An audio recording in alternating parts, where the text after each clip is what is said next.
সকল বাধা অতিক্রম করে ৭৫ বছর পার করল মংলা সমুদ্র বন্দর। ইতিপূর্বে এই বন্দরটি কিন্তু মৃত্যু বন্দরে পরিণত ছিল, কিন্তু ধীরে ধীরে এই বন্দরটি আবার ঘুরে দাঁড়িয়েছে। একটি বন্দরকে বাঁচিয়ে রাখতে হলে বন্দরের চ্যানেল ড্রেজিং সম্পূর্ণ রাখা বিশেষ প্রয়োজন। সেই কারণেই কিন্তু সরকারের সহায়তা এখানে দুইটি প্রকল্প গ্রহণ করা হচ্ছে, একটি আউটার বার ড্রেজিং এবং একটা ইনার বার ড্রেজিং। কম খরচে কম সময় অতি দ্রুত সময় এই বন্দর ওঠানামার কাজ করে এবং যে জাহাজটি চিটাগাং বন্দরে 10 দিনে খালাস হয়, সেই জাহাজটা এখানে খালাস হয় 5 দিন 6 দিনে খালাস হয়।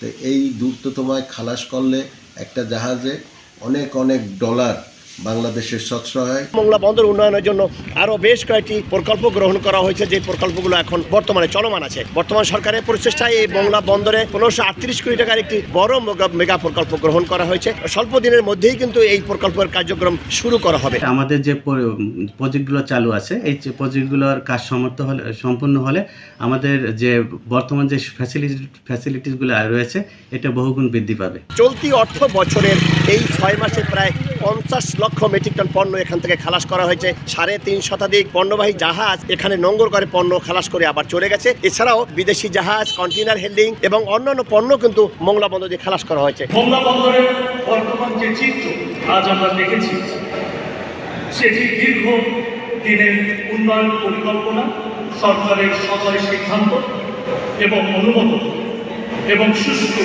ব্যবস্থাপনার ফল।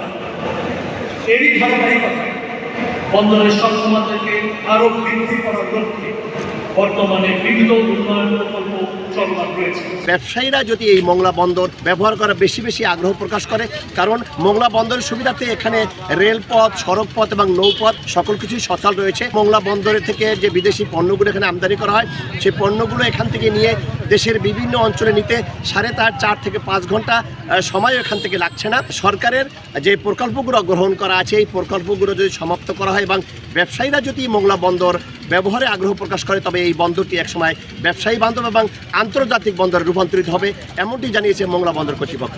মাহমুদ হাসান, সময় সংবাদ, মংলা।